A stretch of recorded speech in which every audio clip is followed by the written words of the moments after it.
अस्सलाम वालेकुम, welcome back to my YouTube channel. कैसे हैं आप सब लोग? उम्मीद करती हूँ सब ठीक होंगे, मज़े में होंगे। आज की जो रेसिपी मैं आपके साथ शेयर करने लगी हूँ ये बनाने में इंतहाई आसान और खाने में बहुत मज़ेदार है। जी, आज मैं बना रही हूँ ज़रदा राइस, जो कि अमूमन हमारे घरों में ओकेजन्स हों या कोई भी त्यौहार हो उसके ऊपर स्पेशली बनाए जाते हैं और सर्व किए जाते हैं। तो जिस रेसिपी को मैं आपके साथ शेयर करने लगी हूँ ये बहुत आसान रेसिपी है। उम्मीद करती हूँ आपको भी ये पसंद आएगी। और सबसे पहले स्क्रीन के ऊपर आप इसके इंग्रेडिएंट्स देख सकते हैं। राइस है, इसके अंदर शुगर है, केवड़ा एसेंस है, येलो फूड कलर है और आलमंड्स हैं। और इसके अलावा भी आप जो भी ड्राई फ्रूट्स इसके अंदर ऐड करना चाहें आप कर सकते हैं। और अब आए हम इसकी रेसिपी स्टार्ट करते हैं। सबसे पहले मैंने क्या किया, मैंने 2 इलायचियाँ ली हैं, उनको मैं अच्छी तरह से ऑयल के अंदर फ्राई कर रही हूँ।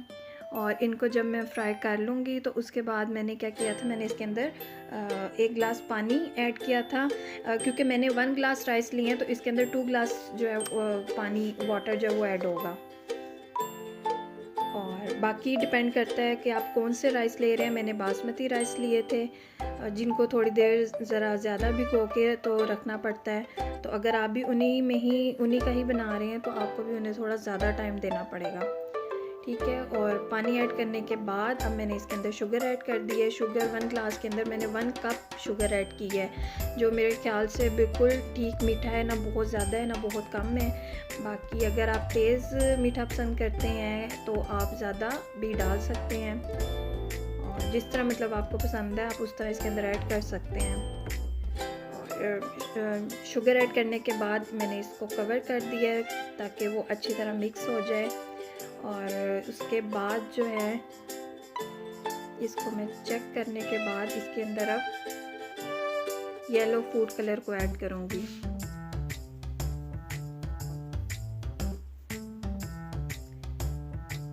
जितना मुझे ये रिक्वायर्ड था उस हद तक ये हो गया था बॉयल।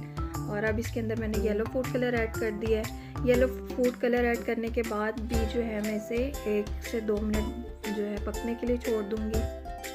और ये येलो फूड कलर जो है ये मैंने पाउडर फॉर्म में यूज़ किया है, तो आप भी अगर इसी में यूज़ करेंगे तो ये ज़्यादा बेहतर होगा। इसके बाद मैंने इसके अंदर जो है राइस ऐड कर दिए हैं।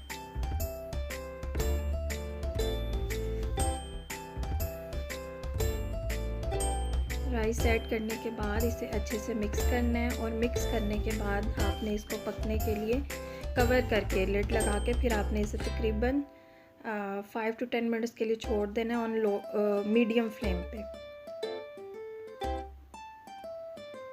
देखें, ये मुझे अब लग रहे थे कि ये ऑलमोस्ट रेडी होने वाले हैं। पानी का आपने बहुत ख्याल रखना है, क्योंकि अगर आप पानी ज़्यादा ऐड कर देंगे तो वो बहुत ज़्यादा गल जाएंगे, और अगर कम ऐड करेंगे तो ओब्वियसली वो फिर कच्चे रह जाएंगे। तो यहाँ पर आपने इस चीज़ का बहुत ध्यान रखना है। ये ऑलमोस्ट डन है। अब बस मैंने इसके लिड हटा दी है और अब मैं इसे अच्छे तरीके से इसका जो है पानी है इसको ड्राई करूँगी। और ये सारा जो प्रोसीजर है ये आपने हाई फ्लेम पे नहीं करना। अगर आप हाई फ्लेम पे करेंगे तो वो चावल गलेंगे नहीं, पानी जल्दी खुश्क हो जाएगा और जिस तरह का आपको टेस्ट चाहिए या वो आपको नहीं मिलेगा।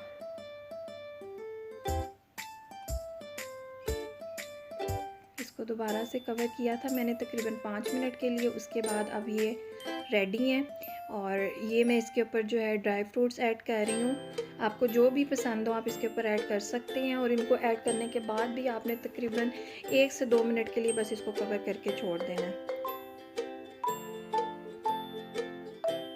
और बस हमारे जो राइस हैं ये ऑलमोस्ट डन है।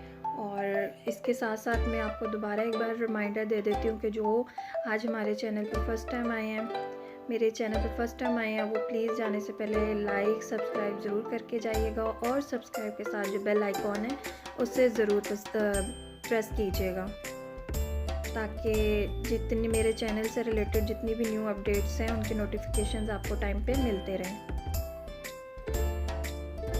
ये देखें आप, कितनी अच्छी लुक है इसकी और ये खाने में भी उतने ही मज़ेदार होते हैं। रेसिपी बहुत आसान है लेकिन रिज़ल्ट बहुत अच्छा है। आई एम श्योर इंशाल्लाह आपको भी ये पसंद आएगा।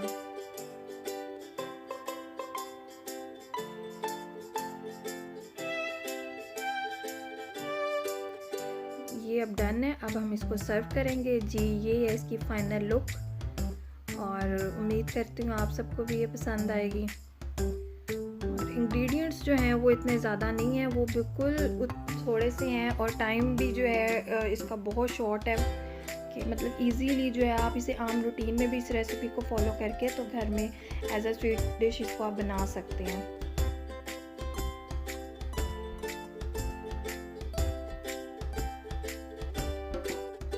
अब इसी के साथ मैं आप लोगों से इजाज़त चाहती हूँ। इंशाल्लाह अगले किसी नए व्लॉग में फिर किसी नई रेसिपी के साथ मुलाकात होगी। ओके जी, अल्लाह हाफिज़।